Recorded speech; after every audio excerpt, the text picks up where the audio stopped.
The fear and shock was palpable. I was on the ground at City Hall that next morning. I saw the fear in my neighbors' eyes and heard the terror in their voice as they told me they were afraid to go home, go shopping, or even send their children to school. A day-long manhunt ensued, but thankfully, Sheriff Robert Luna and his team tracked him down miles away. Surrounded, he ended his own life. Though the immediate danger of the shooter was gone, Monterey Park and the Asian American community nationwide are still reeling, and we are still grieving. As the first suburban Chinatown in the U.S., Monterey Park holds a special place in the heart of the nationwide Asian American community. That's why it feels as though the attack on Monterey Park was an attack on Asian America. I've met with the victims' families, and I've come to understand how special the victims were. They were mothers, fathers, sons, and daughters. They were all Asian American immigrants from China, Hong Kong, Vietnam, Taiwan, and the Philippines, who worked hard to build their lives here. They did not deserve to be taken from us. But what is making a difference is the community. I want to thank the community for helping so immensely in their recovery. I know many of you are here today, and I especially want to thank President Biden for providing every federal resource possible. From the moment the shooting happened, federal law enforcement resources were here on the ground to help in the manhunt. Then, in the days following the attack, Vice President Harris and senior White House staff were here, bringing condolences from the president. Health and Human Services Secretary Javier Becerra visited here to discuss our recovery and found that though FEMA, or the Federal Emergency Management Agency, coordinates responses in a natural disaster, there is no such coordinated response after a mass shooting, resulting in much confusion and frustration. And then, Administrator Isabel Guzman Castillas of the Small Business Administration visited the small businesses near the shooting site to offer resources. We also know this.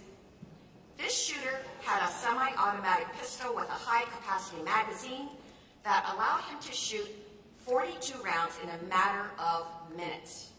He should never have had a weapon that was made for war, nor should the shooters in Half Moon Bay, Buffalo, Uvalde, and countless other places. This carnage must end. Yes.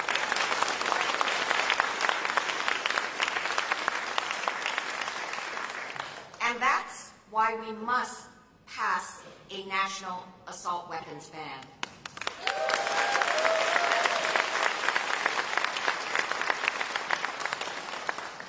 We also know this shooter was deteriorating mentally, having gone to the police to complain of his family poisoning him.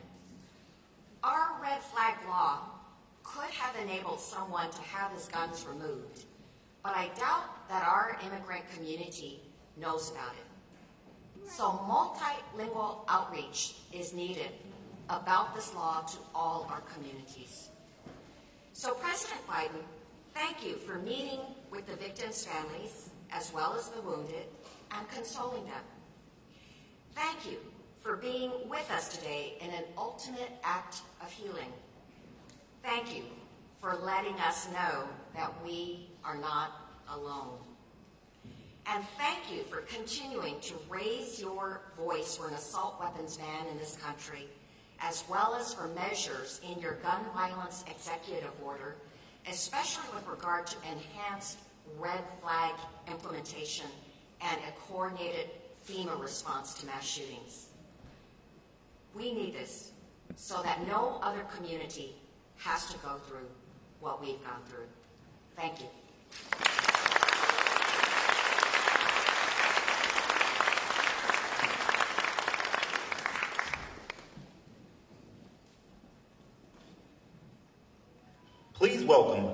Angeles County Supervisor, Hilda Solis.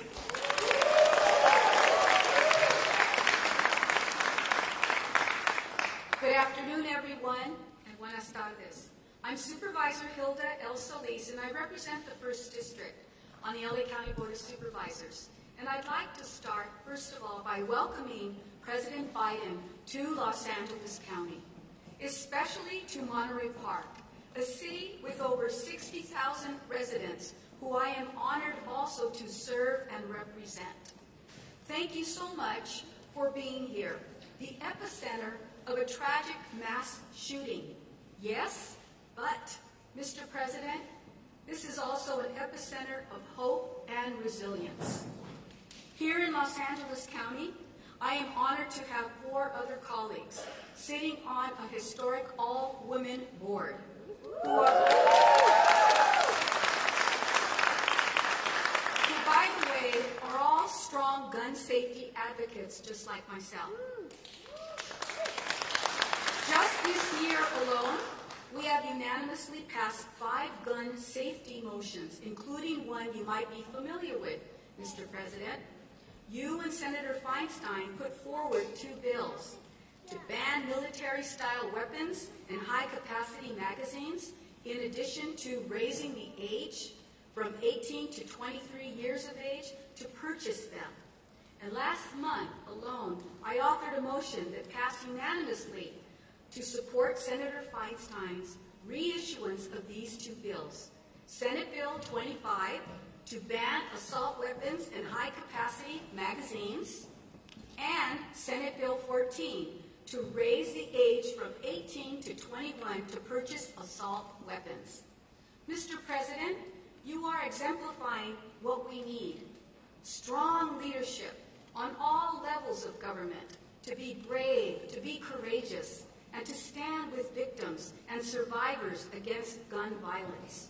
I refuse to believe that thoughts and prayers are going to somehow protect our children and lift our country out of this gun crisis. Your issuance of an executive order on gun control today is a perfect example of what is needed precisely here in America.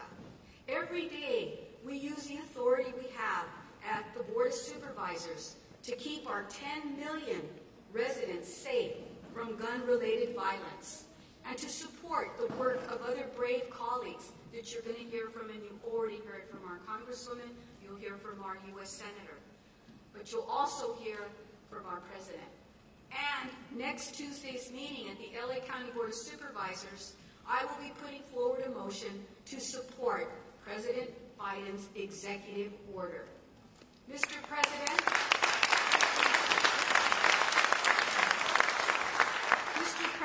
you have my support, and I believe the support of many in Los Angeles County. And LA County is ready and willing to continue supporting your efforts and vision to have a safer America for everyone. Si se puede, and muchas gracias.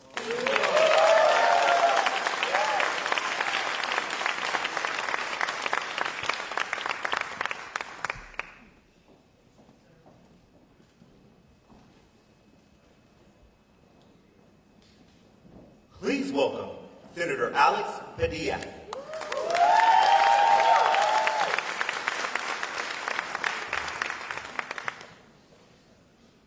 Good afternoon, Monterey Park.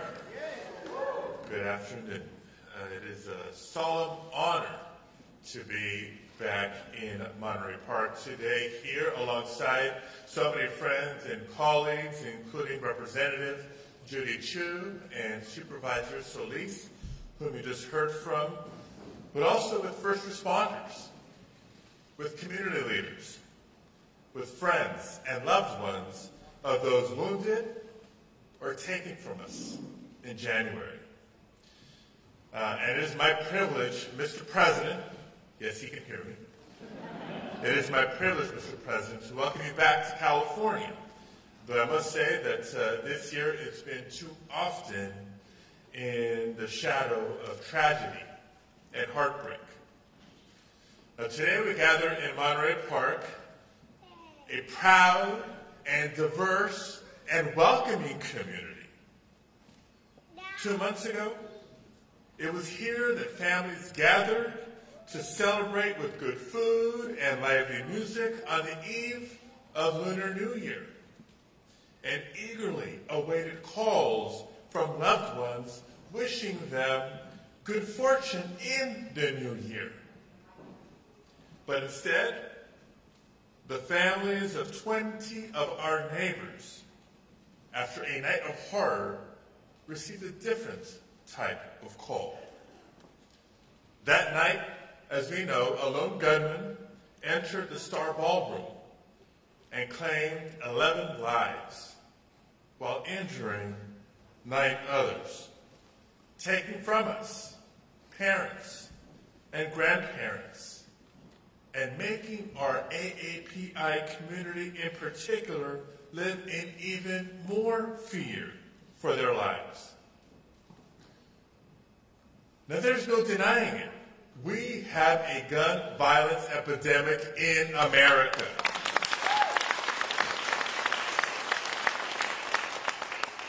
The gun industry continues to work overtime to create a culture of chaos because to them, American lives are worth less than the profits they make on the guns that they sell. But last year, under President Biden's leadership, Congress broke the stranglehold of the gun lobby when we passed meaningful gun safety legislation for the first time in nearly 3 decades.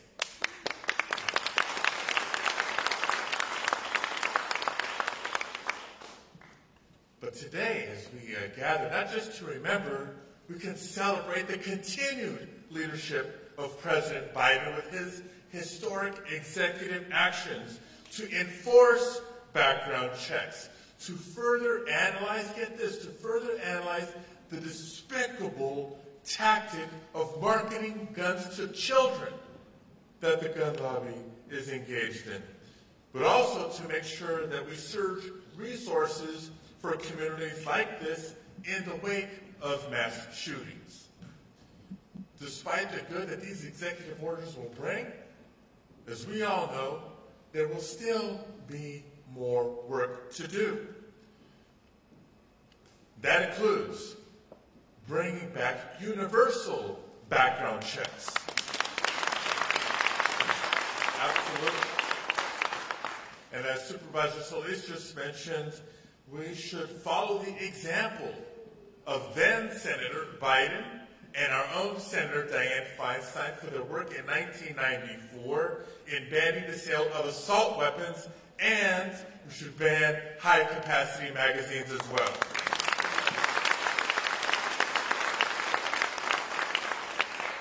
Now, we don't just remind ourselves of these proven policies lightly.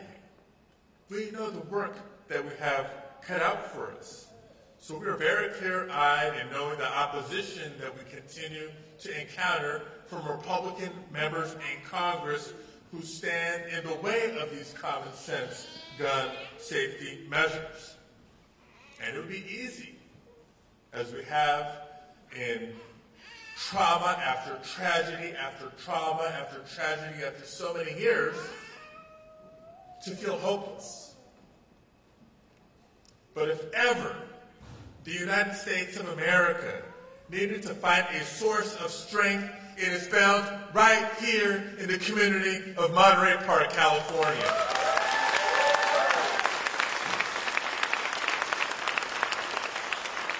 Just think about what we saw, what the nation saw in the days and weeks after the tragedy in January. What we saw was remarkable resilience.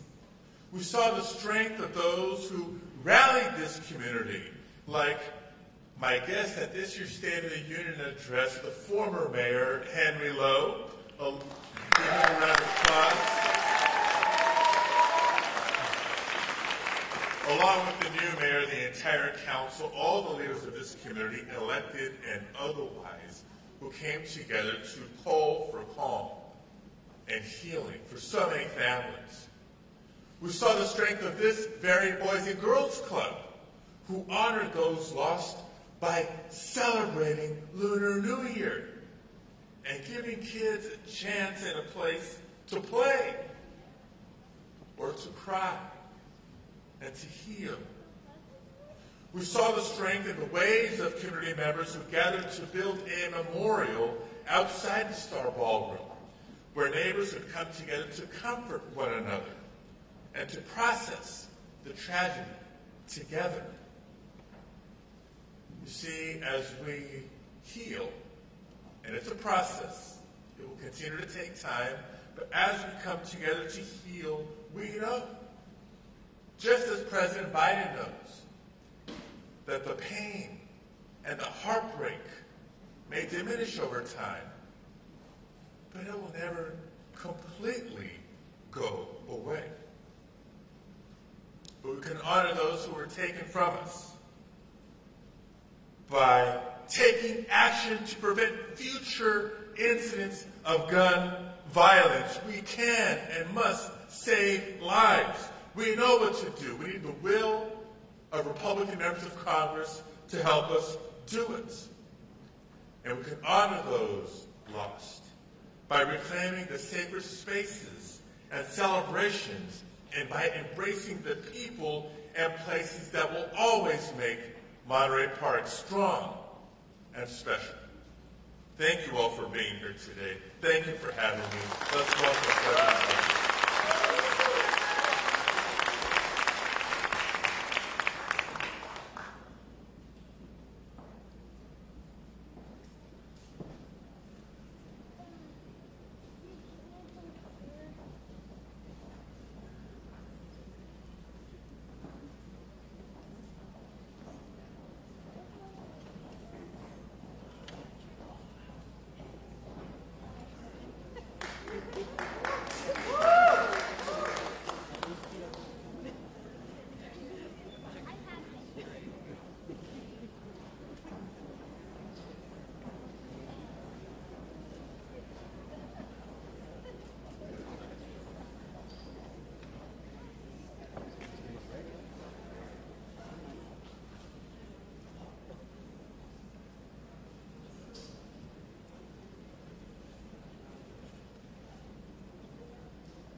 ladies and gentlemen, the President of the United States.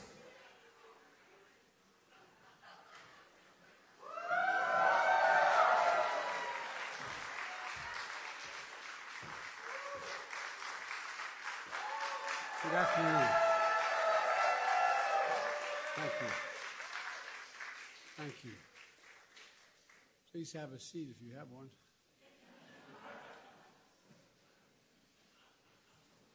Good afternoon.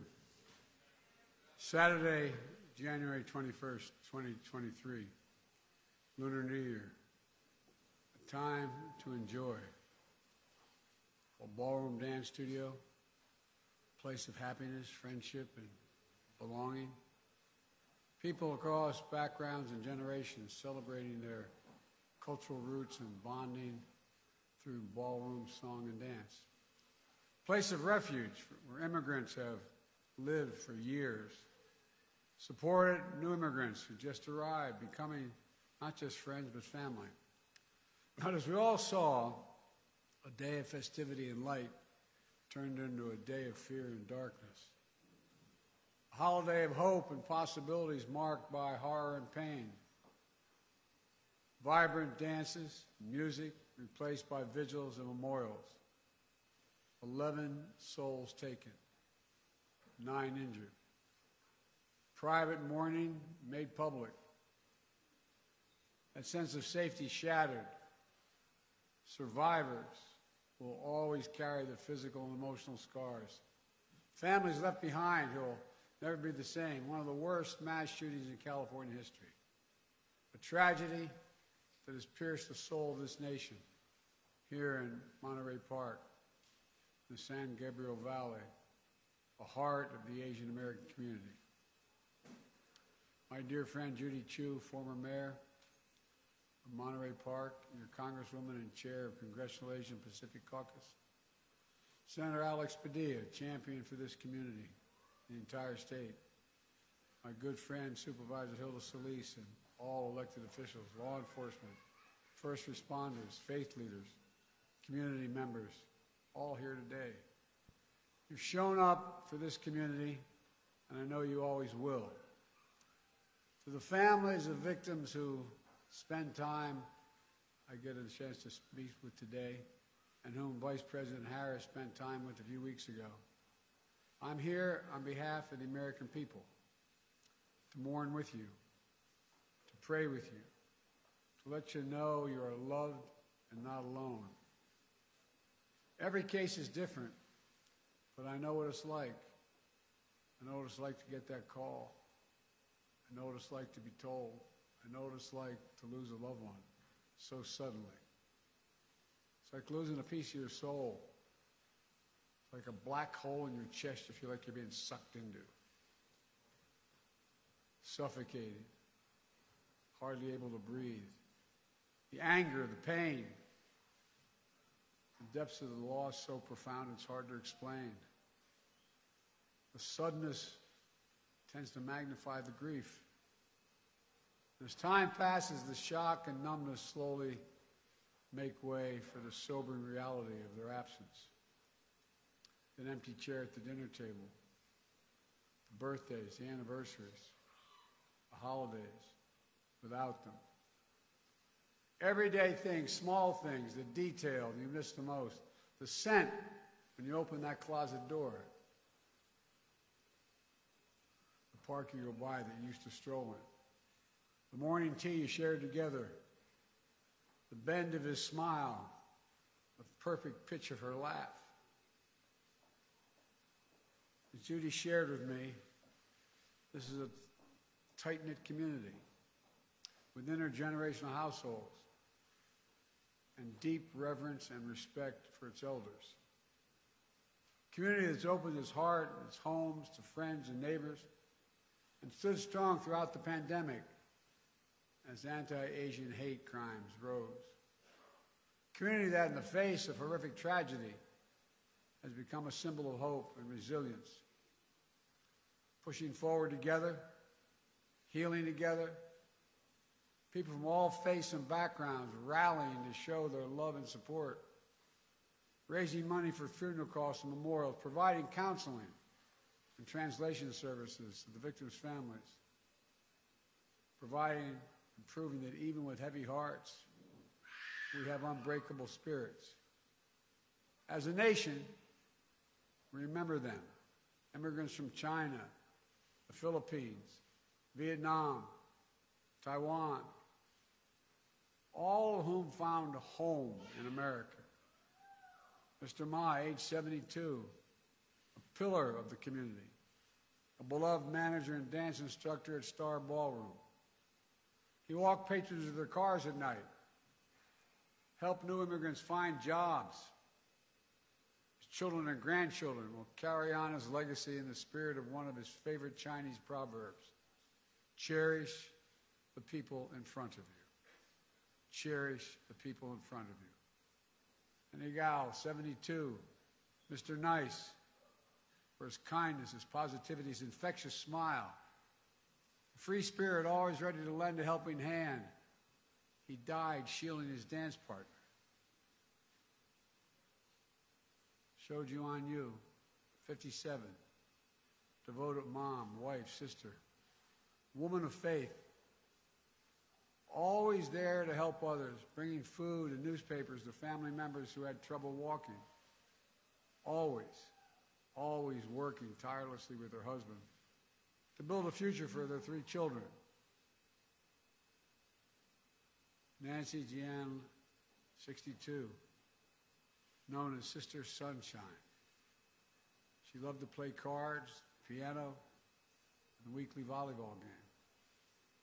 Always sharing her homegrown plants and vegetables with neighbors and friends. A dedicated mom, married nearly 40 years. Husband and wife who were always together, even in their last dance. Valentino Alvaro, 68 years old, a servant of God, life of the party, storyteller who made the whole room laugh, a man devoted to his children and his grandchildren.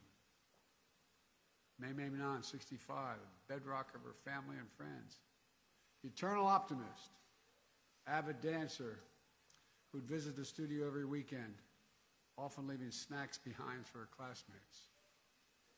She radiated positive energy through her laughter, her kind words, and her smile.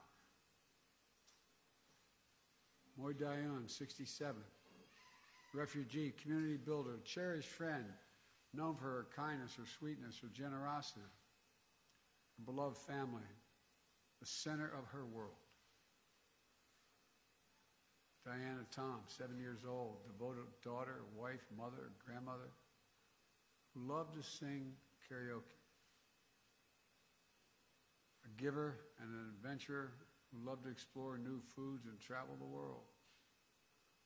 Charles Zhao, 76, grateful, reflective, believed in living to the life to the fullest. He constantly showed his family and friends and showered them with warm words of encouragement, hope, and love. Tao Yo, 64, a lifelong learner. He retired as a business manager and was pursuing a second career as a pharmacist while caring for his elderly mother. A man beloved by his wife, children, and friends for his compassion, his determination, and his wisdom. Lily Lee, 63, a matriarch with absolute strength, optimism, and grace. Her daughter wrote, "Stolen is a grandmother whose granddaughter fell asleep many nights nestled between her loving arms. Taken away is the opportunity for her grandson to feel her love and warmth." All of them live lives of love, sacrifice, and service for their families, for their community. They represent a bigger story, who we are as Americans, embodying the simple truth that our diversity is the strength of this nation. We saw that strength in Maria Leong.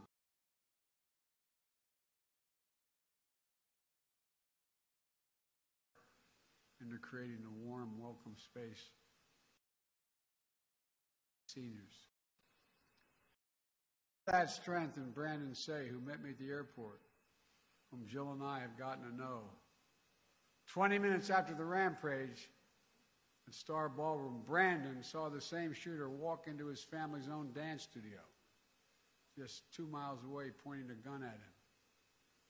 In an instant, he found the courage to act and wrestle a semi-automatic firearm away. Brandon saved lives. He protected the community. At Half Moon Bay, just 2 days later, they got it.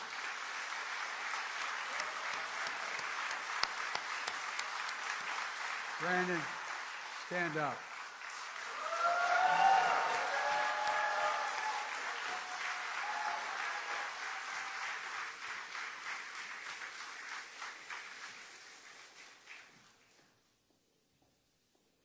Half Moon Bay, just 2 days later, we saw heroism from police officers, firefighters, and other first responders who rushed into the danger to save lives. As many of you know, Jill and I invited Brandon as our guest at the State of the Union message because we wanted the country to know all of you, not just Brandon, all of you, the character of this community, the faith you have in this community, the pride. We see it in you across all of American life. Just this week, a film about resilience and power of the Asian American immigrant family made history at the Oscars.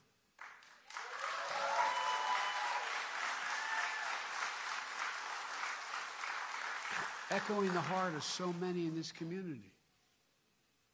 We also hear a message we've heard too often, including 2 years ago this week, after the spa shooting in the Atlanta area. Enough. Do something. We remember and mourn today, but I'm here with you today to act. Last year, after the mass shooting in Buffalo, New York, and Uvalde, Texas, I signed into law, after being both places, a bipartisan Safer Communities Act, most significant gun safety law in almost 30 years. That was in addition to me signing more executive actions to reduce gun violence than any of my predecessors at this point in their presidencies. Today, I'm announcing another executive order that will accelerate and intensify this work to save more lives more quickly. First, this executive order helps keep firearms out of dangerous hands, as I continue to call on Congress to require background checks for all firearm sales. And in the meantime, my executive order directs my Attorney General to take every lawful action possible to move us as close as we can to universal background checks without new legislation. It's just common sense to check whether someone is a felon, a domestic abuser, before they buy a gun. The executive order also expands public awareness campaigns about the red flag laws, which my son, before he died, Attorney General in Delaware, was a great proponent of and instituted. So more parents, teachers, police officers, health providers, and counselors know how to flag for a court that someone is exhibiting violent tendencies, threatening classmates, or experiencing suicidal thoughts that make them a danger to themselves and others, and temporarily remove that person's access to firearms. And it promotes, this executive order, safe storage for firearms, something every responsible gun owner agrees with. Second thing it does, the executive order ramps up our efforts to hold the gun industry accountable. It's the only outfit you can't sue these days. It does that by calling out for an independent government study that analyzes and exposes how gun manufacturers aggressively market firearms to civilians, especially minors, including by using military imagery. And it directs the Attorney General to publicly release alcohol, tobacco, and firearms inspection reports of firearms dealers who are cited for violation of the law.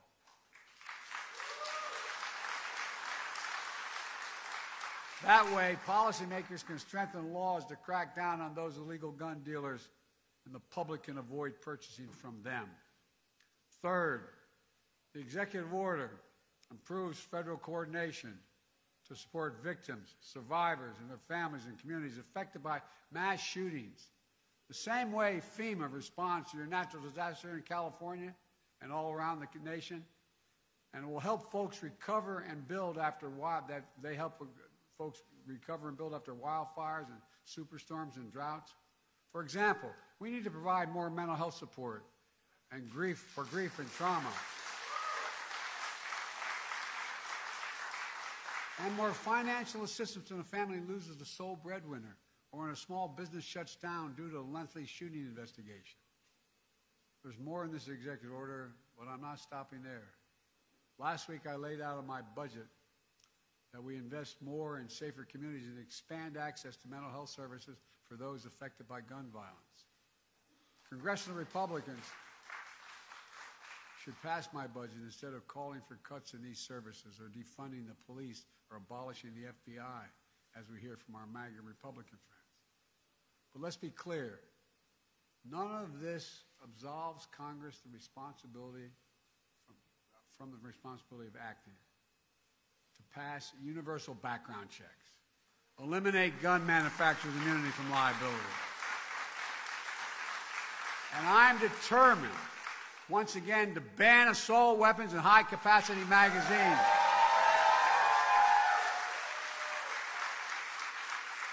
I led that fight to ban them in 1994.